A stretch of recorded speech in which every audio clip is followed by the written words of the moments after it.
आज की कहानी है पंछी बोला चार पहर। दोस्तों, पुराने समय की बात है। एक राजा था। वो बड़ा समझदार था और हर नई बात को जानने का इच्छुक रहता।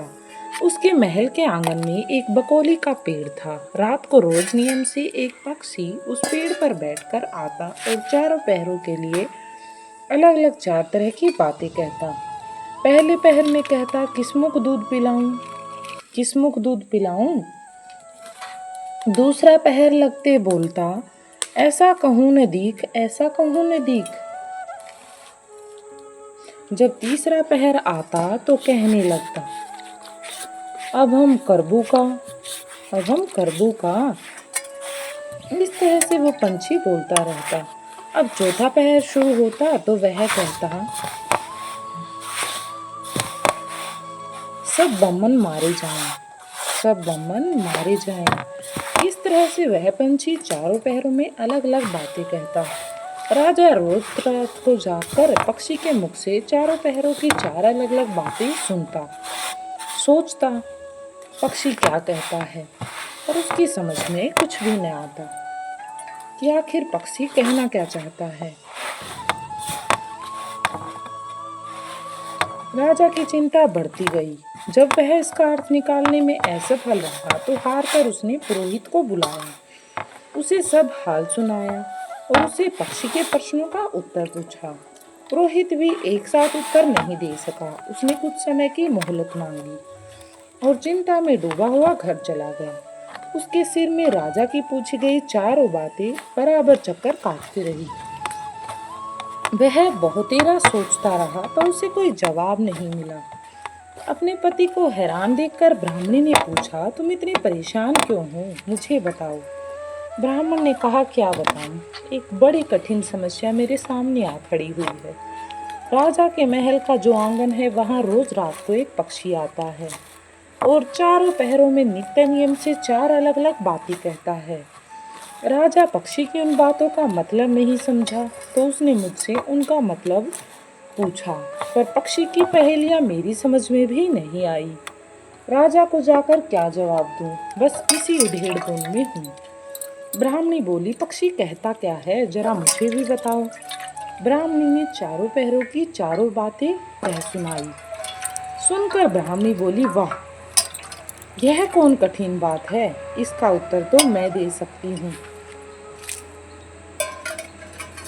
चिंता मत करो, जाओ राजा से जाकर कह दो कि पक्षी की बातों का मतलब मैं बताऊंगी। ब्राह्मण राजा के महल में गया और बोला, महाराज, आप जो पक्षी के प्रश्नों के उत्तर जानना चाहती हैं उनको मेरी स्त्री बता सकती है। पुरोहित की बात सुनकर राजा ने उसकी स्त्री को बुलाने के लिए पालकी भेजी। ब्राह्मणी आ गई। राजा रानी ने उसे आदर से अपने पास बिठाया। रात हुई तो पहले पहर पक्षी बोला, किस्मुख दूध पिलाऊं? अरे किस्मुख दूध पिलाऊं? राजा ने कहा। पंडितानी, सुन रही हो पक्षी क्या बोलता है? वह बोली, हाँ महाराज, सुन रही हूँ। वह अदकट बात कहता है। राजा ने कहा, अदकट बात कैसी? तब पुरोहितानी ने बताया, राजन सुनो, पूरी बात इस प्रकार है। लंका में रावण भयो 20 भुजा 10 शीश। माता ओ की जा कहे, किस्मुख दूध पिलाऊं, किस्मुख दूध पिलाऊं। लंका में रावण ने जन्म लिया। उसकी 20 भुजाएं और 10 शीश। उसकी माता कहती कि उसे उसके कौन से मुख से दूध पिलाया जाए। यही बात यह पक्षी कहता है। राजा बोला, बहुत ठीक, बहुत ठीक, तुमने सही अर्थ लगा लिया। दूसरा पहर हुआ तो पक्षी फिर कहने लगा, ऐसे कहूं न दीख, ऐसे कहूं न दीख, ऐसे कहूं न दीख। राजा बोला, पंडिताइन, इसका क्या अर्थ हुआ, बताओ तो जरा, जाने हम भी। पंडिताइन ने समझाया, महाराज सुनो, पक्षी बोलता है, घर जब नवदीप बना, चिंता को आदमी, ऐसी कहूं न दीख, ऐसी कहूं न दीख।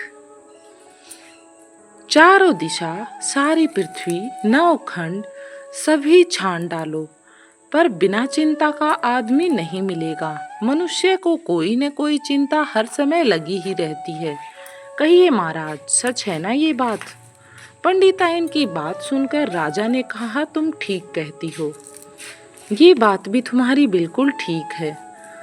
तीसरा पहर लगा तो पक्षी ने रोज की तरह अपनी बात को फिर दोहराया, अब हम करबू